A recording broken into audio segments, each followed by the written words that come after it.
வணக்கம். அன்பார்ந்த அன்பு நேயர்களே, இந்த சேனலை மிகவும் கவனமாக பார்த்து எங்களுக்கு பல யுக்திகளை தரும் அன்பு நேயர்களே, உங்களை வணங்கி மகிழ்வது உங்கள் சித்தயோகி பேரம்பலவான். பிரம்ம முகூர்த்தம் என்றால் என்ன? பிரம்ம முகூர்த்தத்தோடைய கால அளவு என்ன? அந்த கால அளவுக்குள் நாம் என்ன செய்ய வேண்டும்? அதற்கு நம்ம அடுத்தடுத்து செய்ய வேண்டியது என்ன? இப்படி பல கேள்விகளை நீங்கள் முன்வைத்திருக்கீங்க. அந்த கேள்விகளுக்கு ஒரு சரியான ஒரு தெளிவை நாம் இப்போ காணலாம். சித்தரிகம் உங்களை ரொம்ப கவனமாகவும் உங்களுடைய ஒவ்வொரு கேள்விகளுக்கும் தக்க பதிலை உணர்த்துவதிலும் அக்கறை கொண்டு பல சான்றோர்களை நேராக கண்டு பல உண்மைகளை உங்களுக்கு சொல்லி வருகிறது. இந்த சித்தரியுக அன்பு நேயர்கள் கேட்கின்ற ஒவ்வொரு நுட்பமான கேள்வியும் அவர்களுக்கும் மற்றவர்களுக்கும் பயன்படுவது போலதான் இருப்பதனால் இது இந்த பிரபஞ்சத்திற்கே ஒரு மாபெரும் ஒரு சுழற்சிக்கு பயன்படக்கூடியதாக இருக்கிறது. நம் அன்பு நேயர்களுக்கு இனிமையான ஒரு வேண்டுகோள், தொடர்ந்து இதை பார்க்கும் பொழுது இதில் வரக்கூடிய கருத்துக்களை கமெண்ட் பாக்ஸில் சொல்லுங்கள். உங்களுக்கு வியக்கத்தக்க வார்த்தைகள் இருந்தால், அதே இது உங்கள் வாழ்க்கையில் அனுபவமாக இருந்தால் அதையும் எங்களுக்கு கூறுங்கள். இந்த பிரம்ம முகூர்த்தம் என்பது என்னவென்றால், சூரியனும் பூமியும் ஒன்றோடு ஒன்று சுழன்று கொண்டே இருக்கிறது. பூமி ஒரு நாளைக்கு ஒரு பாகை 24 மணி நேரம் தன்னைத்தானே சுழன்று கொண்டு ஒரு பாகை நகரவும் செய்கிறது. அப்படி நகரும் பொழுது சூரியனானது இரவு பகலை கொடுத்து கொண்டே இருக்கிறது. அதன் மூலமாக ஒவ்வொரு நாளையும் நாம் கணித்து கொண்டே இருக்கின்றோம். அப்படிப்பட்ட நேரத்தில் சூரியன் மறைந்து சந்திரன் எழுந்து செயல்படும் போது ஒரு குறிப்பிட்ட ஆங்கிள் அது வரும். அது விடியற்காலை 3:45 நாழிகை 3:30 மணியிலேருந்து சொல்லுவாங்க. அது ஒரு 1.5 மணி நேரம் அது பயணிக்கின்ற நேரம் பிரம்ம முகூர்த்தம் அன்வாங்க. பிரம்ம முகூர்த்தம் என்றால் நம் அண்டத்தில் பார்க்கின்ற பிரம்ம முகூர்த்தம் நம் பிண்டத்திற்குள் எப்படி பார்ப்பது என்ற ஒரு கேள்வியை வச்சாங்க. நீங்கள் ஒரு 8 வீடு கடக்கும்போது 8×3=24 240 பாகையை கடக்குது. 240 பாகையிலேருந்து 270 பாகை தனுசு ராசி வரும். பிரபஞ்சத்தோட ஆரம்ப முனையிலிருந்து அவரவர்களுக்கு அவங்கவுங்க லக்னப்படி அது மாறுபடும். அப்படி இருக்கும்போது பொதுவான கருத்தாக விடியற்காலை 3:30 மணிலேருந்து 4:30 மணி வரையும் நீங்கள் ஒரு 3:30 மணினா 3:15 மணிக்கு நீங்கள் எழுந்து முகம் கை காலெலாம் கழுவிட்டு உங்களுடைய சுவாச பயிற்சியை அமர்ந்த நிலையில் கீழே ஒரு துணி விரிப்பு போடலாம், இல்லை ஒரு மரப்பலகையை போட்டு அதன் மேலே விரிப்பு போட்டு அதன் மூலம் உட்காரலாம். அது வடக்கு நோக்கி உட்காரலாம், இல்லை கிழக்கு நோக்கி உட்காரலாம். எந்த பக்கம் உட்கார்ந்தாலும், கிழக்கு நோக்கி இருந்தாலும் சரி வடக்கு நோக்கி இருந்தாலும் சரி, உங்களுடைய இடது கை பக்கத்தில் ஒரு விளக்கு, நல்லெண்ணெய் இட்டு விளக்கை எரியக்கூடிய ஒரு விளக்கு எரிந்து கொண்டிருந்தால் அண்டத்தில் சூரிய கதிராக மறைந்திருப்பது இங்கே பிண்டம் பார்க்கும் அளவிற்கு ஒரு ஜோதியாக அங்கே வேலை செய்யும். இந்த ஜோதி இடது கண்ணாகவும் வலது புறத்திலிருந்து அந்த அண்டத்திலிருந்து வர்றது வலது கண்ணாகவும் செயல்படும். நாங்கள் ஜோதிடத்தில் முதல் ராசி வலது கண்ணாகவும் லக்னமாக சிரசாகவும் வச்சு அதுக்கு 2வது இடத்தை வலது கண்ணாகவும் 12ஆம் இடத்தை இடது கண்ணாகவும் வைப்போம். அதே போலதான் ஒரு நாளை குறிப்பிடும்போது விடியற் காலையில் இந்த இடதுகண் வலதுகண் என்பதை நாங்கள் அவரவர்களுடைய பிறப்பின் ரகசிய பிரகாரம் எடுத்து அவர்கள் எந்த நேரத்தை மையமாக வைத்து அந்த பிரம்ம முகூர்த்த நேரத்தில் எந்த நேரத்தை மையமாக வைத்து அவர்களுடைய வேண்டுதலை வைக்க வேண்டும் என்று ஜோதிட கணக்கின் மூலமாக அவரவர்களுக்கு தனியாக கூறுகிறோம். பொதுவாக இந்த பிரம்ம முகூர்த்தம் இந்த பிரபஞ்சத்தில் ஒரு சில்னஸ் கூட கூடிய ஒரு காற்று, ஆடையாக இருந்தாலும் சரி கோடையாக இருந்தாலும் சரி, அது ஒரு வகையான வாடைக்காற்று வரும். அது எப்படின்னா சூரியன், சுக்கிரன், கடல் இந்த மூன்றும் கலந்த ஒரு வகையான கிழக்கு திசையிலிருந்து அது நம்முடைய பூமிக்குள்ளே வரும். கிழக்கத்திய நாடுகளுக்கு அது வீசும். அப்படி இருக்கும்போது சென்னை இருக்குன்னா சென்னை, வேளாங்கண்ணி, வேதாரண்யம், கோடியக்கரை இப்படி பார்த்தீங்கன்னா இதெல்லாம் கிழக்கு இருக்குது. அந்த பகுதியிலிருந்து இந்த சூரிய ஒளியானது மேல் நோக்கி எழும். நம்மளுடைய பூமியானது ஒரு சுழற்சியில் 23 டிகிரி பாகையோட அந்தோடைய சாய்வில் அதுவும் ஒரு நிலையிலிருந்து வரும். இது ரெண்டுக்கு இடையில் ஒரு ஈர்ப்பு விசை ஒன்று உண்டு. அந்த ஈர்ப்பு விசை தான் நம்மளை தூங்க வச்சிடும். காலில் பார்த்தா இழுத்து போத்தி தூங்குன்னு தான் என்ன வரும், எழுந்திருக்க தோணம் வராது. யாரெல்லாம் துக்கத்திலையும் துயரத்திலையும் அடுத்த நிலை தெரியலன்னு தவிக்கிறவங்க, இரவு பகல் தூக்கம் இல்லாத நேரவங்க, அவங்க என்ன பண்ணுவாங்க, விடிய காலில் 3:15 குளிச்சுட்டு 3:00 ரெடி ஆகி வந்து விளக்கேற்றி வச்சுட்டு உட்காந்துருவாங்க. அப்படி உட்காரும் பொழுது அவர்களுடைய நோக்கத்திற்கு ஏற்ப, அவரவர்களுடைய மன இயக்கத்திற்கு ஏற்ப அவங்க என்ன பண்ணுவாங்கன்னா தியானத்தில் அமருவாங்க. அப்படி தியானத்தில் அமர்வது என்றால் கண்களை மூடிக்கொண்டு தன்னுடைய இரு புருவ மத்தியில் தன்னுடைய கதிரை கண்ணொளிய கொண்டாந்து நிறுத்தி, சாம்பவி முத்திரைன்னு கூட சொல்லலாம்னு நினைக்கிறேன், அந்த முத்திரையில் மேல் நோக்கி பார்வையில் அமர்ந்திருப்பாங்க. அப்போ பார்த்தீங்கன்னா அவரவர்களுடைய அனுபவ ரீதியாக தான் இதை உணர முடியுமே தவிர நான் உணர்த்துவதற்காக சொல்கிறேன். உங்களுடைய மூலாதார சக்கரம் வேறு விதமாக இயங்க வேண்டியதை ஒரு நெறிமுறைக்குள் இயங்குவதற்காக உங்களை நீங்கள் அந்த இடத்துல தயார் பண்ணி வச்சிருங்க. அப்படி தயார் பண்ணி வைக்கும் பொழுது மூலாதார சக்கரம், சுவாதிஷ்டானம், மணிப்பூரகம், அநாகதம், விசுத்தி, ஆஞ்சா, சகசிரார சக்கரம் என்று அந்த மின்னொலியானது மூலாதார சக்கரத்தில் எலும்பு அந்த குருத்து முனையிலிருந்து மேல் நோக்கி போகும். ஒன்று கீழ் நோக்கியும் வரும், மேல் நோக்கி போகும். அது மூச்சு பயிற்சியை பொறுத்து அது செயல்படும். அப்படி செயல்படும் பொழுது ஒவ்வொரு சக்கரத்திலும் இது போய் உட்காரும் பொழுது ஒவ்வொரு அனுபவம் கிடைக்கும். இடுப்பு சார்ந்த இடத்துல மூலாதார சக்கரம் செயல்படுதுன்னா அந்த கழிவு பொருள்கள், கழிவேற்று இடங்கள், அந்த இடங்கள்லாம் அந்த இடத்துல ஒரு விதமான அனுபவத்தை கொடுக்கும். அந்த பெண்களுக்கு கர்ப்பப்பைன்னு சொல்கிறாங்களே அந்த இடத்துல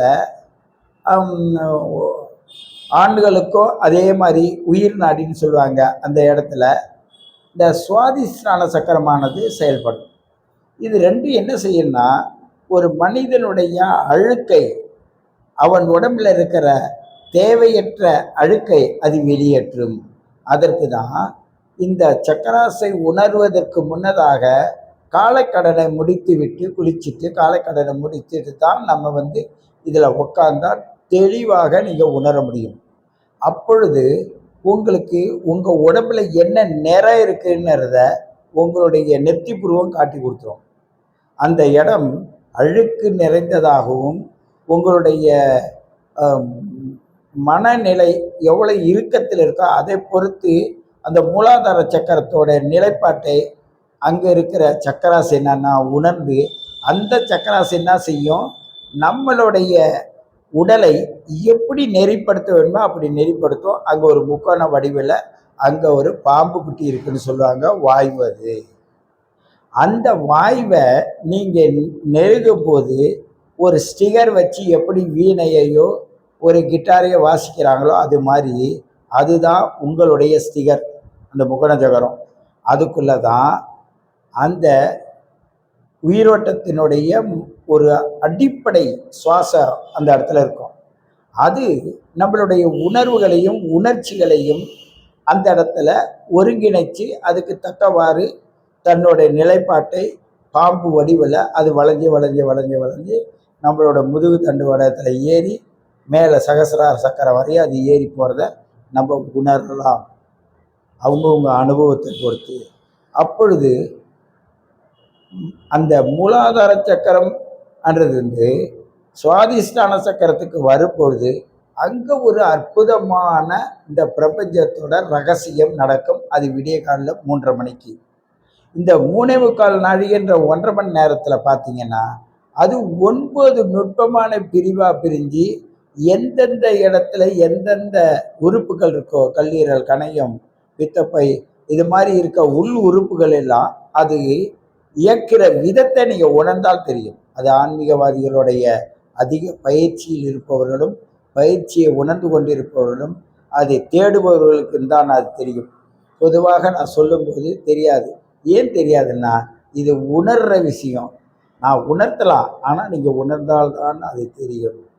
அடுத்தது மணிப்பூரகத்திற்கு வரும்போது அது என்ன செய்யணும்னாக்க எவ்வளவு மாய வேலைகள்லாம் நம்ம செய்கிறோம், என்னென்ன பொருள் சாப்பிட்டோம், என்னென்ன பொருள்கள் மூலமாக ருசி பசி அது இதுன்னு சொல்லி அந்த குடலுக்குள்ளே என்னென்ன வேலை செஞ்சோம் அது எல்லாம் எங்கே போச்சு, மாயையாக போச்சு. நம்ம பிறந்ததுலேருந்து இது வரையும் நீங்கள் கேட்டுக்கிட்டு இருக்கீங்க, உங்கள் வயசு வரையும் எவ்வளோ சாப்பிட்ருப்பீங்க, எவ்வளவு விதவிதமாக சாப்பிட்ருப்பீங்க, அதெல்லாம் எங்கே போச்சு? எல்லாம் வயிறுக்கு கீழே போச்சு, அந்த வயிற்றில் போச்சு. அப்போ நாம் தேடுவது எல்லாமே மாயையாக போகிறது.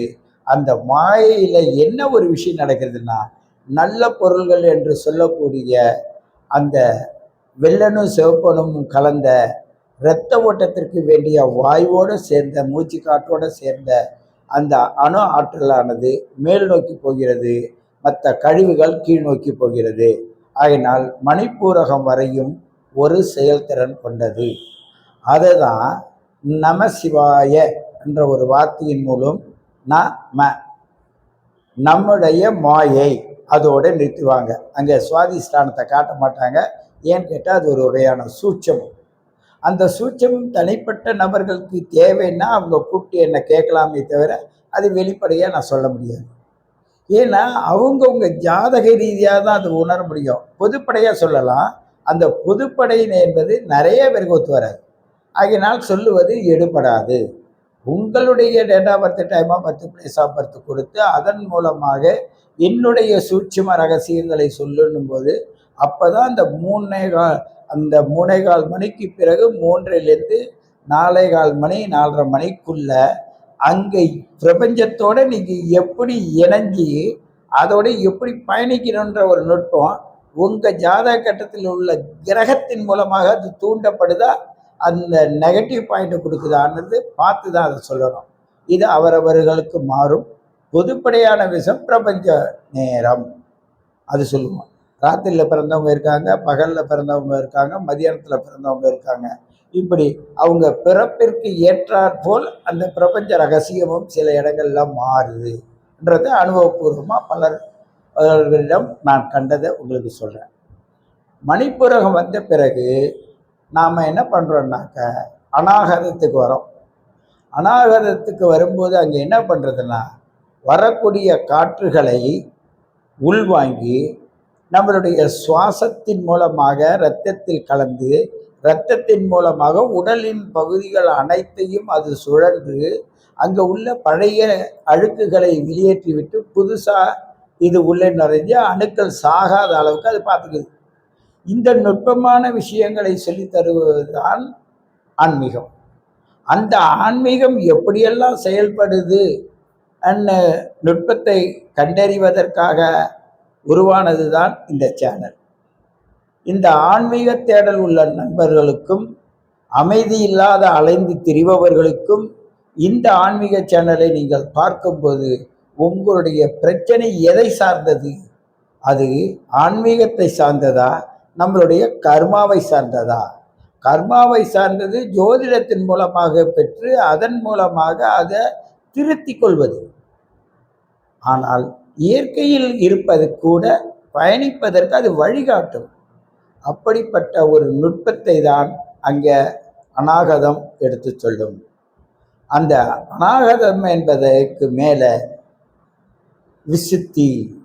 விசுத்தி என்பது உங்களுடைய வார்த்தைகளை சுத்தப்படுத்தி உங்களுடைய இயக்கங்களையும் தாக்கங்களையும் உங்களிடந்து வெளிப்படுத்துவதற்காக தொண்டக்குழியில் நிற்கிறது.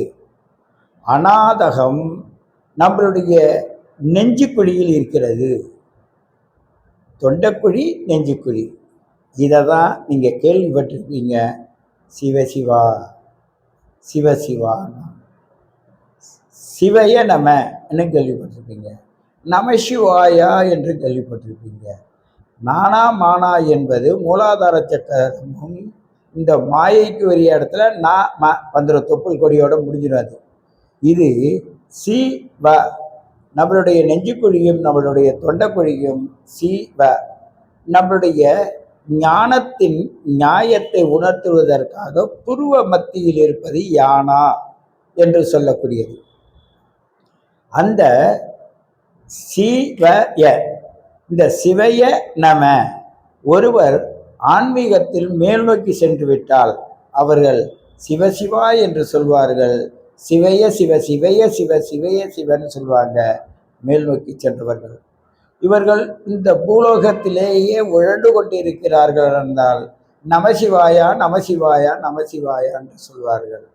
அந்த மூலாதார சக்கரமும் நம்மளுடைய தொப்புள் கொடிக்கு மேலே உள்ள உங்களுடைய வயிற்றின் பாகத்திற்குடைய நம் மானா மாயை என்ற நிலையையும் அநாகதம், விசுத்தி, ஆஞா என்ற மூன்றை தவிர கீழே உள்ளதை கீழ்நோக்கு பாவை என்றும், இவை மூன்றும் மேல் நோக்கி. இவர்கள் ஆன்மீகத்தில் உச்சநிலையை அடைய வேண்டும்னா சிவசிவா சிவசிவா, என் சுவாசத்துக்குள் இருந்து என்னை இயக்கக்கூடிய சிவனே என்றும், என்னுடைய உணர்வுகளை வார்த்தை மூலமாக வந்து இந்த உலக மக்களோடு என்னை வயப்படுத்தியதனால் வானா என்ற தொண்டைக்குழியில் உள்ள சிவ சிவ என்ற அந்த உச்சரிப்பின் மூலமாக ஒரு தவறு நடந்துவிட்டால் சிவசிவா சிவசிவா என்று என் உயிரும் என் உயிரில் வந்த மூச்சும் பேச்சும், அது மூச்சும் பேச்சும். சிவசிவா என்றால் மூச்சு, சி மூச்சு, வா பேச்சு, மூச்சு பேச்சியை உணர்த்துகின்ற இடம்தான் சிவசிவா.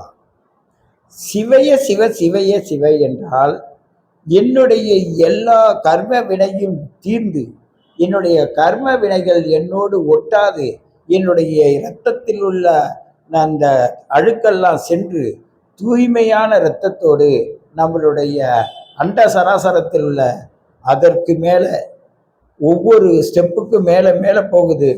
பொன்னம்பலம், பேரம்பலம், சிற்றம்பலம், அம்பலம் இப்படியெல்லாம் சொல்லுவாங்க ஆன்மீகவாதிகள். அது மாதிரி அந்த பயிற்சி கொண்டவர்கள் அங்கங்கு உள்ள ஒரு உணர்வை நீங்கள் உணர்றீங்க. ஆனால் சீனா என்றது மூச்சு என்று உணர முடியும், வானா என்பது பேச்சு என்று உணர முடியும். சிந்தையிலே இணைக்கக்கூடிய வார்த்தைகளை நீங்கள் யானா என்ற வார்த்தைகள் பார்க்கும்போது அதற்கு ஒரு விஷயம் இருக்கிறது. இந்த நமசிவாய என்ற பஞ்சாசர மந்திரங்கள் எங்கேருந்து உருவாகிறது என்றால், நவக்கோள்களை பின்பற்றி 4 திசைகளை பின்பற்றி 9 வகையான அந்த கோள்களும் 4 திசையும் என்ன செய்கிறது என்றால் 12 ராசி மண்டலத்தையும் திதி கரணம் இவைகள்லாம் இணைச்சி தான் அந்த பஞ்சாசர 51 என்ற ஒரு எண்ணிற்கு கொண்டு வராங்க. அந்த பஞ்சாசர 51 என்பது எந்த இடத்தில் நாம் நிறுத்தி செயல்பட வேண்டும், அதற்கும் 1440 சுவாசங்களும் 21,600 சுவாசங்களாக மாற்றப்படுகிறது. அந்த 21,600 சுவாசத்தில் 600 சுவாசம் மூலாதார சக்கரத்திலையும், அதில் 6000 சக்கரம் 6000 சக்கரம் 6000 சக்கரம் என்ற அந்த சக்கரங்கள் 3 பிரிவாக பிரிந்து 3,618, இது ஒரு 600 18,600, தொண்டையில் 1000, நெற்றியில் 1000, சிரசில் 1000, 18, 19, 20, 21, 21,600. அப்போ அந்த தாமரை இதழ்கிட்ட ஒரு 1000-ம், அந்த இரட்டை பிரிவு கொண்ட தொண்டைக்குழிக்கு பின்பகுதியில் இருப்பதற்கு ஒரு 1000-ம், நம்மளுடைய அந்த மூச்சு பேச்சு என்ற இடத்துல இருக்கிறதையும் சேர்த்து 3000-ன்னும், அதுக்கு கீழே உள்ள 6000, 6000 இங்கெல்லாம் சுவாசம் நிறைய தேவைப்படுது. ஏன் தேவைப்படுதுன்னா, உள்ள இருக்க அவ்வளோ பெரிய இடம், நம்மளுடைய வயிறு பார்த்தா சின்னதாக இருக்குது, அதை எடுத்து வெளியில் பார்த்தீங்கன்னா அவ்வளோ பெரிய இடத்த அதை அடைச்சிக்கிட்டு இருக்கு. அதை நம்ம சர்வசாதாரணமாக அதை பற்றி யோசிக்காதையே நம்ம வாழ்ந்துக்கிட்டு இருக்கோம். ஆகையினால அந்த உள் உணர்வுகளை சுத்தம் பண்ணுவதற்கு 6000 சுவாசங்கள் அங்கே தேவைப்படுகிறது. மூலாதார சக்கரத்தில் 600 சுவாசம் இருந்தால் போதும். அதை ஏன்னு கேட்டால், ஒன்று அடக்கணும், இல்லைன்னா வெளியிடணும். கழிவுகளை வெளியேற்றணும், நல்ல பொருள்களாக இருக்கும்போது அடக்கணும். அப்போ தியானத்திற்கு இப்படி ஒரு உள் சுத்தின்னு சொல்லுவாங்க. இதை உள்ளால் சுத்தி பண்ணுறது. இந்த 21,600 சுவாசத்தை உள்ளூரை சுத்தி செய்யுது. 1440 நம்மளுடைய மூச்சு அந்த 24 மணி நேரத்தில் அந்த 60ஆல் பெருக்கிங்கன்னா இது வரும். இந்த மூச்சை என்ன பண்ணுறோம்னாங்க, அவரவர்கள் ஜாதகத்திற்கு ஏற்ப, இந்த ஜாதகத்திலையும் 2 விதம் இருக்குது. இது அட்வான்ஸ் தியரி. ஏன்னு கேட்டால், கீதம், சங்கீதம், சங்கீதம் சரிகம பதனிசா என்ற சப்த சுரங்கள் அங்கே இருக்குது. நமசிவாயம் என்ற பஞ்சாசர மந்திரமும் ஆனா ஊனா என்ற 7 எழுத்து மந்திரங்கள் தான் நம்ம கவனித்தோம். இதுக்கு ஏற்ற இசையும் இருக்கிறது. அந்த இசையில் சிம்மராசியாக இருந்தால் நானா என்ற இசை, அதற்குரிய பெயர்கள் நிறைய இருக்கு. அதுக்கு துணை நட்சத்திரத்துக்கு வாரியாகவும் இசை இருக்கு. அடுத்தது ச, அந்த இடத்துக்கு சான்ற வார்த்தை அங்கே பயன்படுத்தணும். சங்கீதத்தில் சான்ற வார்த்தையை பயன்படுத்தணும். அதே கடகராசிக்காரங்களுக்கு ரீ என்ற வார்த்தையை பயன்படுத்த வேண்டும். அதன் மூலமான உள்ள ராகங்களை அங்கே இசைக்க வேண்டும். இவர்கள் அந்த ராகத்திற்கு தான் மயங்குவார்கள், அதற்கு தான் கட்டுப்படுவார்கள். அதற்கு தான் நாங்கள் விரதம் என்பதை வைக்கிறோம். விரதம் என்றால் 3 வேளை சாப்பிட்டு வயிறை பருக்க விடாமல், ஒரு ரோகி போகி யோகின்னு சொல்றது மாதிரி உங்களுடைய ரோகத்துக்காக 3 வேளையும், போகத்திற்காக 2 வேளையும், யோகத்திற்காக 1 வேளையும் சாப்பிடுங்க நம்ம முன்னோர்கள் சொல்லியிருக்காங்க. அப்படிப்பட்ட நிலையில நீங்க வளர்ந்து வருவதற்கு உங்களுடைய முயற்சியை வெள்ளி செவ்வாய் விருதெடு, வாரத்தில் 3 நாள் விருதெடுங்க. அப்போ வயிறை காலியாக போட்டால் உனக்கு சுத்த காற்று கிடைக்கும், உள்ளூரை சுத்தி ஆகும், உடல்ல நோய் பற்றாது. நோய் இல்லாதவனே அந்த ஆன்மீக பாதையில் இடையூறு இல்லாத போகத்தக்கவன். ஆனால் நோய் இருக்கிறவனால் போக முடியாது. என்ன நோயாது அன்னு கேட்டால், 3 வேளை சாப்பிட்ற நோய் இல்லை, பசி, பசி பிணி. அதுவே பசினாவே இது பிணின்னு தான் பேர். பசி பிணியை முதல்ல நிறுத்தணும். அது பிணியாக மாறக்கூடியது, போதும் என்ற இடத்துக்கு வரணும். அடுத்தது உடல் பிணி, முறுக்கேறி போய் அதை யாரையாவது ஏதாவது வம்புக்கு இழுக்கலாமான்னு நினைக்கிற அளவுக்கு அவன் உடலுடைய இரத்த முறுக்கு ஏறாத அந்த உடல் பிணியிலிருந்து அவனை மாற்றுவதற்கு அந்த நமசிவாயம் என்ற வார்த்தைகளை கொடுத்து அந்த இடத்துல சரி கா, அது மேஷராசியை சார்ந்தது. கா என்ற வார்த்தைக்கு அங்கே உள்ள ராகங்கள். அடுத்தது ச ரி க ம. மா என்ற ராசியானது மிதுன ராசிக்கு உடையது. அந்த மிதுன ராசியில் மா என்ற அச்சரத்தை கொண்டு மீட்டக்கூடிய இசையிலே அந்த ராசியினவர்கள் மயங்குவார்கள். அவர்களிடம் ஒட்டியிருக்கின்ற இயக்கங்களுக்கான நோயானது அந்த ராசி மூலமாக அது வெளியேற்றப்படும். இதுதான் நாங்கள் ஜாதகம் கணிக்கும் போது அந்த ராசிக்குடைய ராகத்தை கொண்டு நான் இசையமைச்சு கொடுக்குறேன் என்கிட்ட ஜாதகம் பார்க்குறவங்களுக்கு. அதே நேரத்தில் ச ரி க ம பா என்ற வார்த்தையை மீன ராசியில் உள்ள குரு பகவான் மூலமாக அதை வெளியேற்றுறோம், அதை உருவாக்குறோம், அதன் மூலம் திருப்தி அடைய வைக்கிறோம். ச ரி க ம ப. தானா என்பது ரிஷப ராசிக்காரங்க.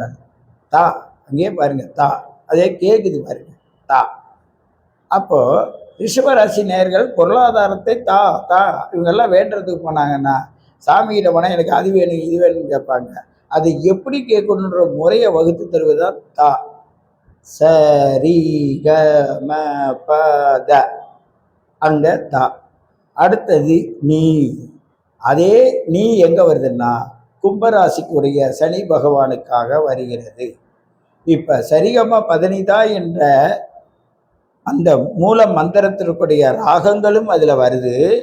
அதே நேரத்தில் நமசிவாய் என்ற மந்திரம் என்பது முன்னோக்கியும், சரிகம பதனிசா என்பது பின்னோக்கியும் ஒரு மனிதனை இயங்க வைக்கிறது தான். அதுதான் நாகப்பாம்பு ஒன்றோடு ஒன்று சுழல்வது போல் ஒவ்வொரு அரச மரத்தடியிலையும் வச்சு நீங்கள் அதை சுற்றி வாங்க. நான் அது உங்கள் சுவாசத்தை சுத்தம் பண்ணுங்க அந்த ஆக்சிஜன் காற்றுல அதுதான் அங்கே அனுப்புகிறோம். ஒன்று மருத்துவ குணத்தோடு சேர்ந்து ஞானத்தை உள்ளே ஊட்டுவது தான் ஜோதிடத்தினுடைய பரிகார முறைகள். இப்படி செய்து அந்த மனிதனை ஒழுங்கு உள்ளவனாக, சமூகத்திற்கு தக்க உடையவனாக, நோய் நொடி இல்லாதவனாக மாற்றக்கூடிய ஆற்றல் பெற்றது தான் ஆன்மீகம்.